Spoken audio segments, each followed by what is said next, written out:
Greg, how did you find carnivore? Well, I wasn't looking for it for sure. Um, my feet felt funny for about a week, and I thought I had dry skin. It felt almost like the bottom of my feet were burning. They felt, hard to walk on them because I felt like I was walking on burning sand. So I went to Google, and then I went to YouTube University, and I found out that I have, or had, we'll get to that in a minute, neuropathy in my feet. So I was in shock because, as you can probably tell with my surroundings, I'm a golfer.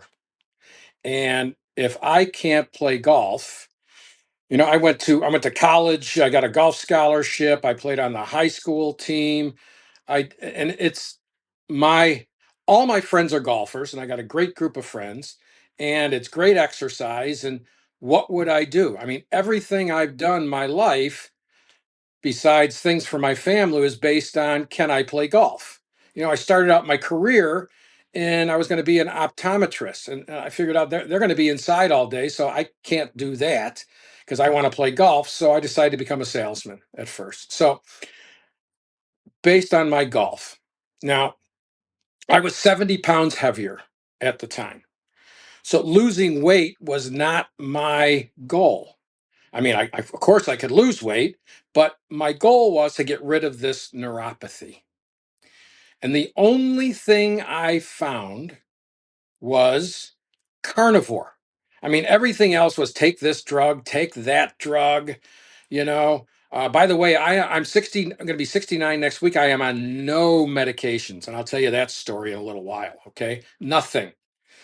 Um, so I went on to carnivore, and I am one to take chances. I mean, if you just look at it logically, okay, look at it logically. Nobody's allergic to meat. Okay. I mean, it's very rare if somebody's allergic to meat, and meat causes something. So I've always been skeptical of authorities.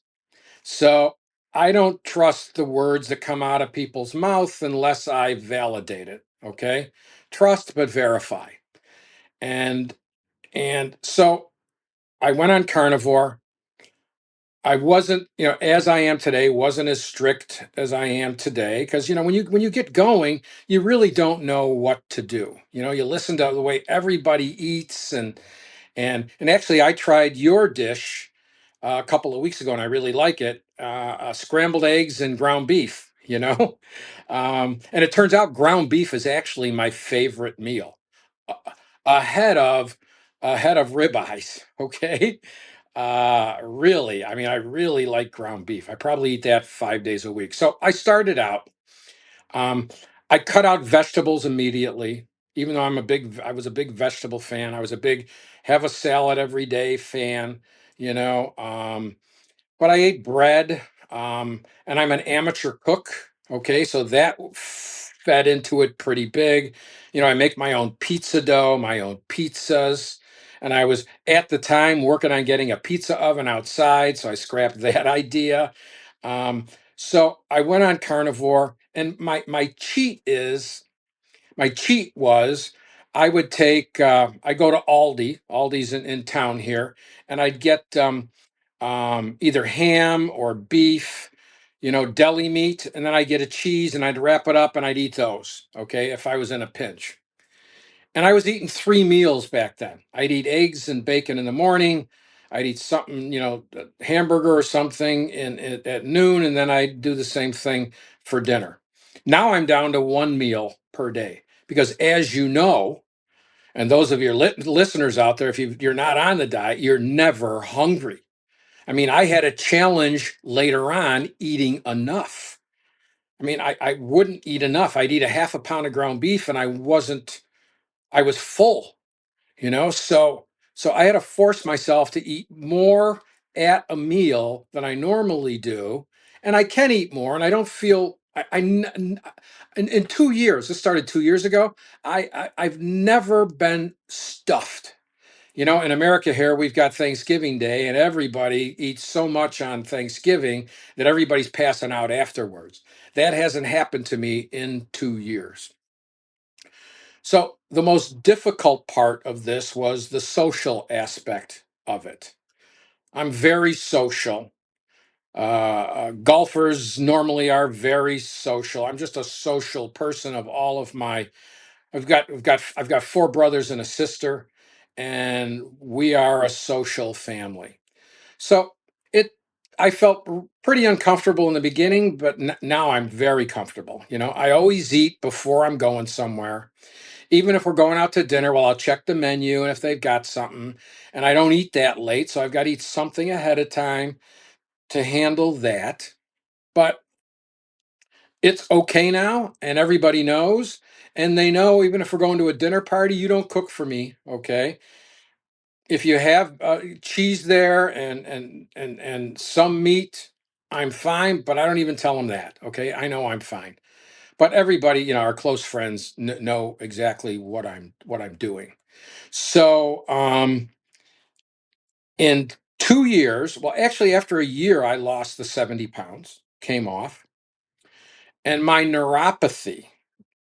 Thank God that I got neuropathy because it forced me to take a look at what was going on with me. I don't think I would have had the willpower to lose that amount of weight just for the sake of losing weight. Okay. My golf game was still good, even though I was 70 pounds heavier. And I always carried it well. Um, but I used to wear the clothing, black. I wear a lot of black, to hide it. Now I don't even like to wear black anymore. Although I got black on today, it's the only thing that kind of matched my outfit. I'm kind of a clothes horse.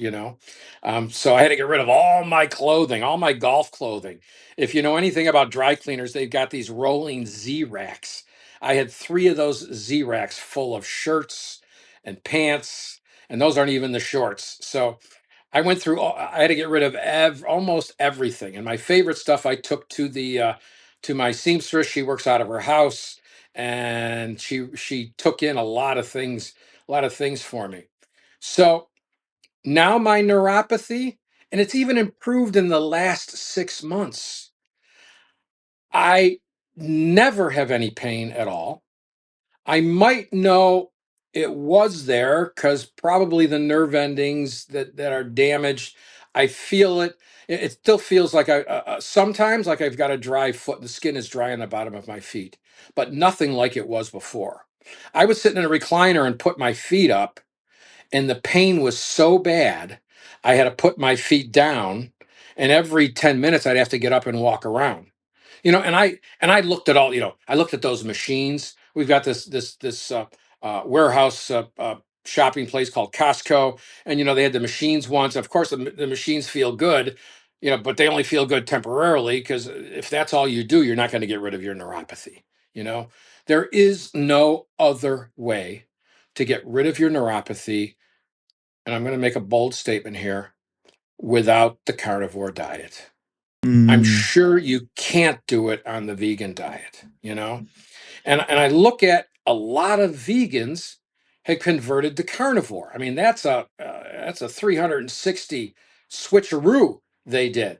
But they're like us. They want to be healthy. Health is the primary goal. So they've discovered this. So because people saw me lose the weight, they ask, "What did you do?" Well, I've got a brother, Gary. He's the next youngest. He's 10 months younger than me. And he lost 60 pounds. And he had some neuropathy in his like thigh. I don't know but I guess you can get it anywhere. And that's totally gone. And my next younger brother, Mark, is 20 months younger. My parents were busy. He didn't even think he could lose weight. He looked good, but he lost 50 pounds, okay, on this. And my youngest brother, he's like about 4 years younger than me. He's lost 25 pounds on this. And then I got 2 cousins. I got a cousin, Anthony, who had gout and some other disease like that, gut related. Last talk with him a month ago, he lost like 47 pounds. And then his older brother, Joseph, is a type 1 diabetic. And Joseph, my last chat with him about a month and a half ago, he's reduced his insulin by one half. Now, I don't know if type 1 can be cured or not. I never looked into it, but they are all very, very happy that they It's found carnivore. that's fantastic, and you know, you've found something, and you helped the whole family, basically. Yeah. Yeah, and Wow. there are others in the outskirts, but I seem like I'm a pain in the ass sometimes, but I watch the videos and I send videos out. Okay, that's what I do until they tell me to stop. I'm going to keep sending them because this is no joke. And I got one friend that's got fatty liver. Okay, non-alcoholic fatty liver. I've got another one that's got he's got Hiroshima. Is it no Hashimoto? Okay, Hashimoto's, yeah. Hashimoto. Also, in June, it was a cold day, and he was over visiting, left his coat on. I go, "Why are you leaving your coat on?" He goes, "I got to get the chill out." So I asked his wife, "What's the matter?" I don't know what that's called, but he's got that also. Okay, and he hasn't budged yet. What's that one called, Dave? Do you know? That sounds like something to do with this thyroid. That sounds like it's probably Hashimoto's because you can't regulate your body temperature.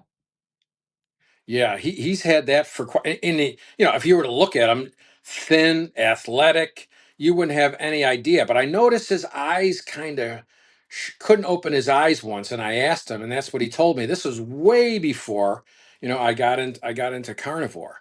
Um, so let me tell you what happened when I went to my doctor. Okay, now as I think I told you earlier, authority, I always challenge authority. And I don't know why I am like that. Since I was a child, okay, I went to, let me give you a funny example. In grade school, I think it was second grade, Sister Mary Margaret, okay, she was telling us about if a baby dies before uh, they're baptized, they go to purgatory in between. Now I'm thinking, that's not right. So I raised my hand. I go, "Sister," I said, "you're telling me that God is going to take this innocent child, no fault of their own, that they weren't baptized, and they're going to put them in purgatory." I said, "I don't agree with that." I said, "You're wrong, sister, and everybody else is wrong." I had to put my hands out, and back then they'd hit him with a ruler, okay, for doing that. So I started early with this authority thing, okay? And I won't get into it, but there's a billionaire that I knew called me twice. I didn't return his calls because I knew what he wanted. He wanted something out of me that I didn't want to give him. And I reprimanded a priest once on the golf course because he did something unchristian like. Okay. So my doctor is not that far up on the ladder of those guys. But anyway, so I went in, I didn't tell him what I was doing. I was on oh God, what's that drug for diabetes, the one you take? Metformin? I was on metformin, okay? And as you probably know, on metformin, you don't can't control your bowels, okay? At least some people can't, and I couldn't. I was going two, three, four times a day for like 6 months, but I kept it going because it's supposed to be good for me. So when I started the carnivore that day, I stopped taking metformin.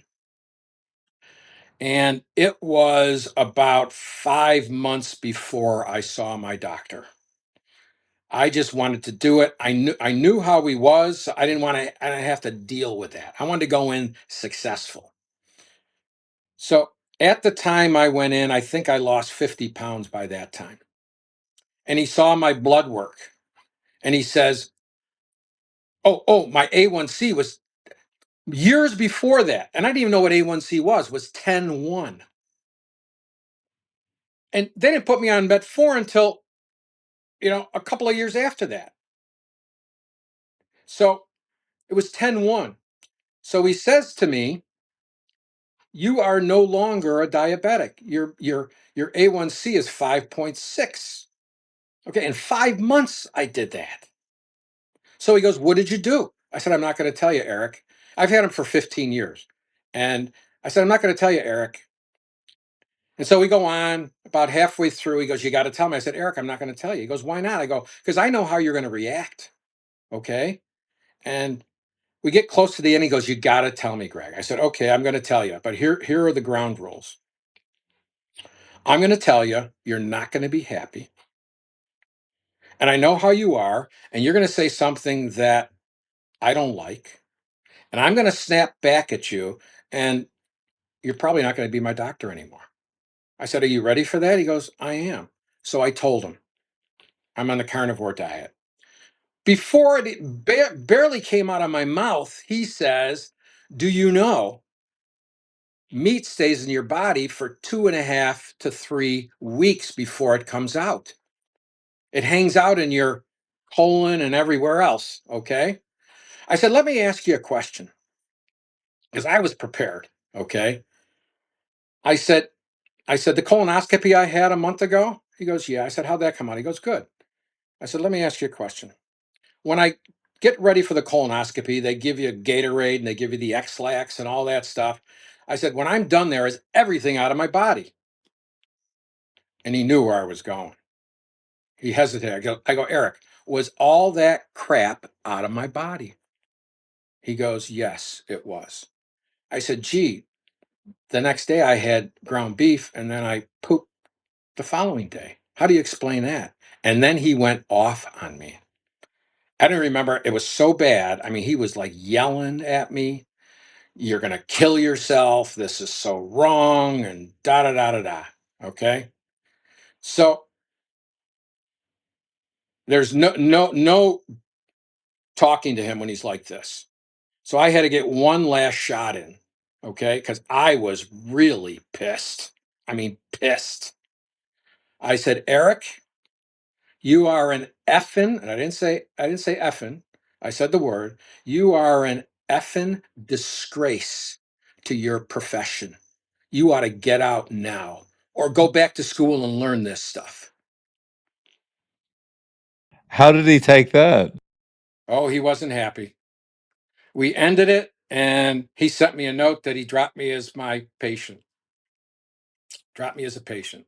But I was expecting that, you know? I was expecting that. And Wow.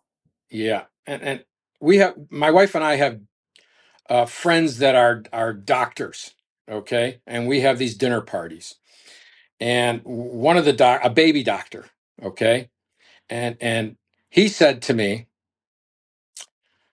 "Wow, you've lost." I haven't seen him in a while. He goes, "Wow, you lost a lot of weight. How'd you do it?" "Carnivore."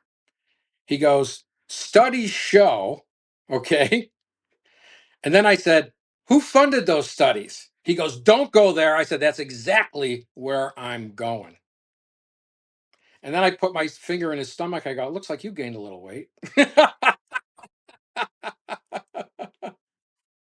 But he's cool. He just let it go and that was it, you know? Wow. Yeah, you really, you really tell them, right? Oh, yeah, yeah. It, it it came from when I was younger. I was small for my size, so my three younger brothers when I was a high school senior were all taller than me in their lower grades. So I had to talk my way out of things because I would have gotten beat up a lot. So so my wit developed over the year, and I became strong that way. And I've never been in a fight in my life. Okay, I always use my wit to get out of it. So so I just, they think they know it all, They think, I mean, doctors, how much time do they spend with nutrition and do they keep up with it? Okay? They don't. They don't keep up with it. You and I know more than 99% of doctors out there about nutrition. We do because we've been to YouTube University.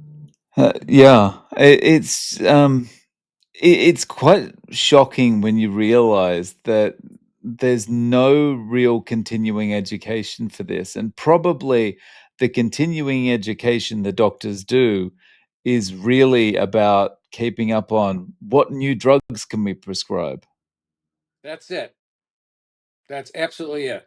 So he looked at my cholesterol during that debacle I just talked about, and he said, "I'm going to put you on statins." I go, "No, you're not." I said, "Eric, you know, I don't like to go on drugs. You know that. No, I'm not going on statins. No." Anyway, I said to him, I said, "These cholesterol tests aren't that accurate." He goes, "What do you mean?" I go, "You know what I mean." And then after a pause, he goes, "Yeah, they aren't that accurate. And plus, they don't know what it's for either. You know, I mean, I'm not quite clear on on uh, on cholesterol, but I know that they make it out to be so they can sell statins. You know, I don't think people have died because of cholesterol, have they? No, well, the issue is like it's it's basically it's been made out to be this bad thing because they've got a drug that will lower it. It's as simple as that, you know. Um, and the it's not the direct cause of cardiovascular disease. It's the repair mechanism. A So repair mechanism. yeah, it's like if there's a problem, it's the firemen, you know? You don't blame the firemen Oh, you don't blame the firemen for the fire, you know? They're there to try and put it out. You don't say, "Oh, there's firemen there, they must have started this." you know what? I just got goosebumps. That explains it all very, very simply. Yeah, very, very simply. You know, and for your subscribers out there, I do cheat once in a while. Like sweet corn is in season right now, and I have some sweet corn. So, but my cheats are not. I haven't had a piece of candy in 2 years, and I used to eat Snickers bars like they're going out of style. I used to drink Coca Cola. I haven't even had a Diet Coke in over a year because it's too sweet for me now. I mean, I enjoy water. Okay, but with the golfers, I do drink light beers. Miller Lite's only got a few carbs in it, and I wear a glucose monitor now. I was wearing it. When I was I forgot when I got it, but my standing most of the time, my glucose level when I stopped taking the metformin was like 180, and now in the morning now it's 90 in the morning. And I still wear because I want to know what certain things do. You know, I want to know how they affect me. For example, tomatoes are in season here, the summer, and tomato sandwiches are like to die for. Okay. And I'll eat an open face with one piece of bread on the bottom, but I'll spike up to from 90 or 100, I'll spike up to 160 just having one slice of white bread. Okay. And the next day, I'll poop twice instead of once. Okay. It used to be when I would cheat, I'd eat a bunch of potatoes and I couldn't get off the toilet the next day. So I stopped eating potatoes. So a lot of these things, having this monitor on me and what happens the day later, you look at it like when I was younger, I had mac and cheese and I threw up. So I haven't had mac and cheese since I was a kid because I'm afraid I'm going to throw up. So it's having the same effect on me and I'm paying for the glucose monitor now, and I wasn't paying for it before. But 89 bucks a month is well worth it to know what's going on with me. Mm. It's pretty cool when you can also get to the point where if you've eliminated so much that if you do introduce something for like a once off, you can see the effects almost immediately, you know, so you can go, "Okay, well, I shouldn't do that one again, or I shouldn't eat this again," you know? Yeah, corn doesn't digest, as you probably know. Okay. Um, it doesn't really affect me, but it doesn't digest. It just passes through. And it probably has no nutritional value whatsoever because it's passing right through me. Yeah. Wow. So you brought your A1C down to Oh, under it's to 5.4 now, by the way. It's oh, 5.4. It even 5.4. went down Wow. more. Yes. So you brought your A1C down, the neuropathy is basically gone? There's Yes. just some kind of remnant things there. Yeah, it Um, never hurts. It's like my finger. I chopped off a corner of my finger, and I know it's there when I do this, okay, or I touch it. It doesn't hurt. It's just there. That's what it is with my feet. But when I'm walking, it's great. And I'm a grounder also. At home here, this is my. It's an old pool house I had converted to my office man cave. And with all the major golf tournaments, I have all my guys over, 30, 40 guys here watching that. So this pool house, and there's no pool. The pool is gone. We moved in 20 years ago. Is about 75 yards from the house. So I'm barefoot, and I walk back and forth all summer long barefoot, and I think that has something to do with it. Um, I have a grounding pad in my bed. I sleep with that, and I get a lot of sun, as you can probably tell. Um, so I do those things. I can't really measure those. I mean, but I can definitely measure carnivore. Okay. I'm going to tell your listeners out there, or if you're listening for the very, if you're in the beginning of checking this out, okay. I never believed this from people when they said to me, people that were healthy, that food is medicine.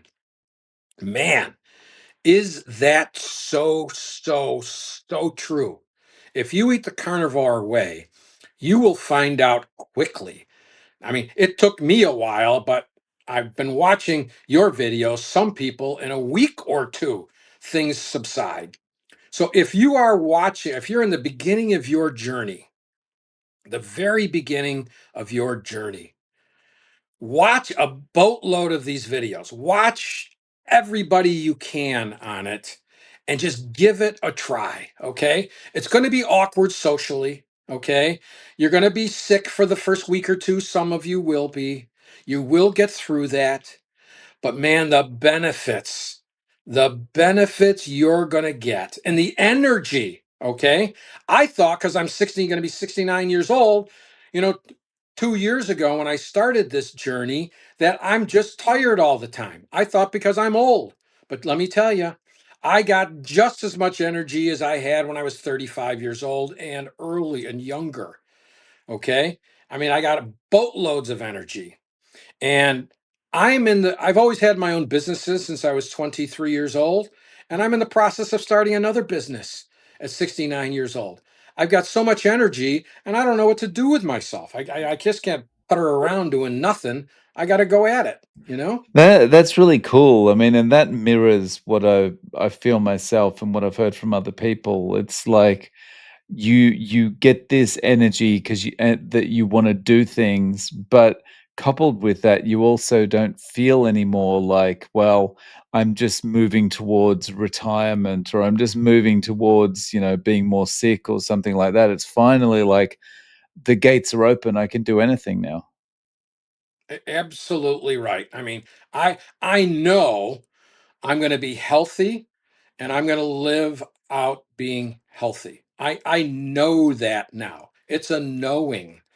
Um, so I think I got I know I've got at least another 20, okay?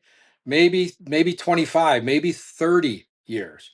And I've got three beautiful grandkids and I wanted to be healthy for them. I mean, they're my motivation right now. And my wife and I had no dogs 3 months ago. We got two little rescue dogs now, okay? And they're keeping us busy. Keeping us busy. Oh, that's nice. What kind of dogs are they?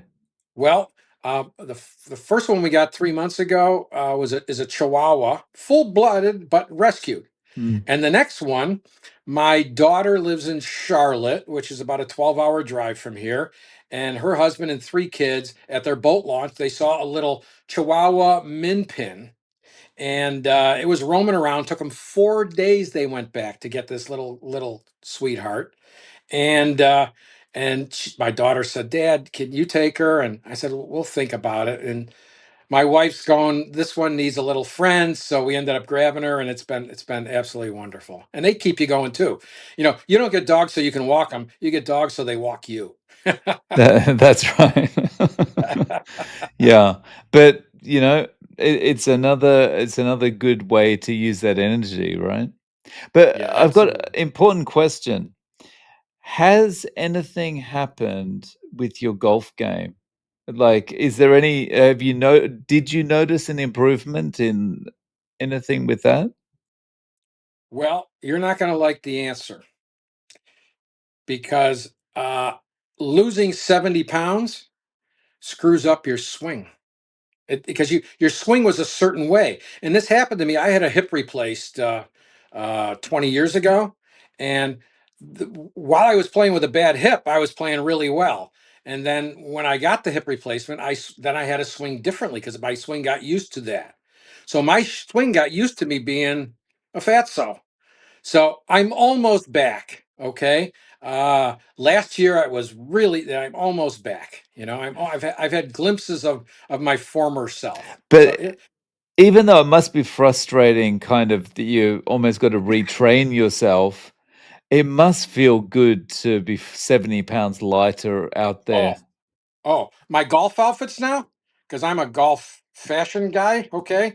Now, before I used to say that I'd have more outfits, you know, because I had all these clothes at different weight levels, and if I lost some weight, I could wear everything. And I used to tell people the only way I would look better in these outfits is if I was 50 pounds lighter.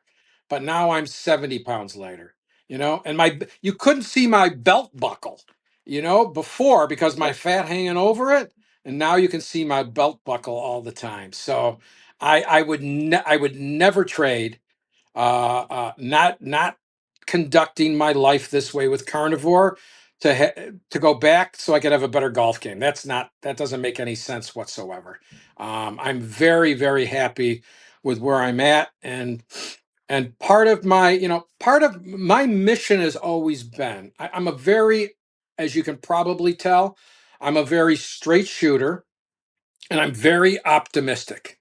I always think about the positive things, you know. And W. Clement Stone said that for every failure or setback, there is a seed for an equivalent or greater benefit. And I've started a number of companies, and when things go wrong, you think you're dead. And I just say to myself, something's going to pop up that's going to make this a real benefit. And it always does, you know? Um, and this way of eating has probably given me 20 years of life and health that I wouldn't have got. Maybe less than that. And I'm on a mission.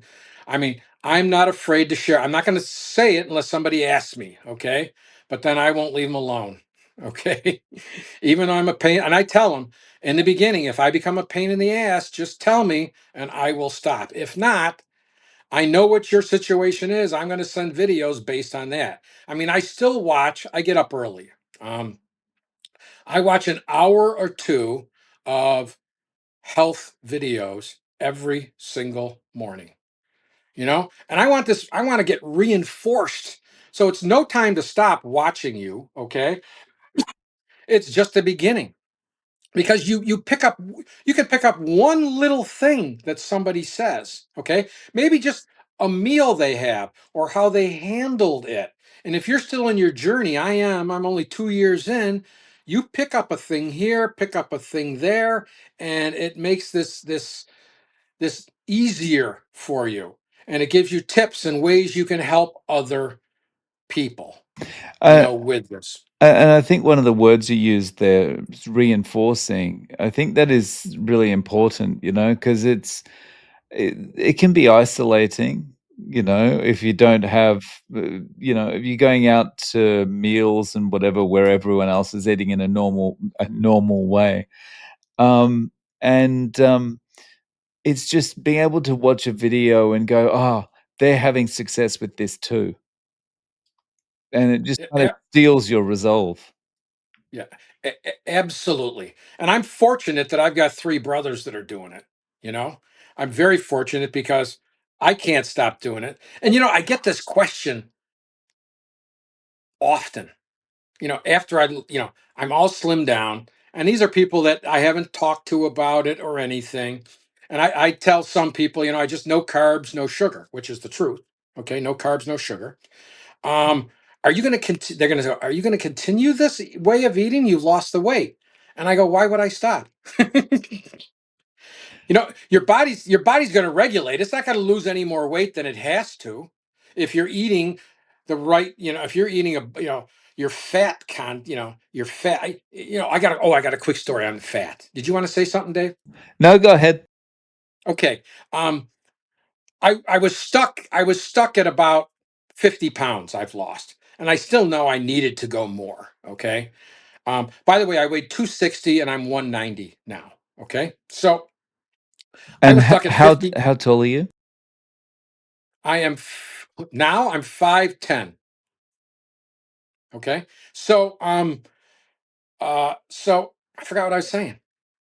About the weight loss, you got stuck at 50. Oh, I got stuck at 50. So I go onto YouTube and I started looking. And I think it was the beef butter girl. She said, when I got stuck, eat a stick of butter. Okay. So I ate a stick of butter. And 2 days later, I lost a total of 5 pounds off of that. I was stuck. So you've got to have enough fat. Yeah. I think that one's really important, especially for newbies coming Yes. in, because when anyone comes into this, they're usually coming in with the kind of old diet mindset, which is restriction. And what thing are you going to try and restrict more than anything else? And that's fat, right? So that's a mistake I made when I first did Atkins back in the day. I'm eating lean chicken and stuff like that, and potentially starving myself. Yeah, we've been lied to our whole lives about the pyramid, the sad pyramid, okay, of food. 55% carbs you're supposed to take on? I don't think so.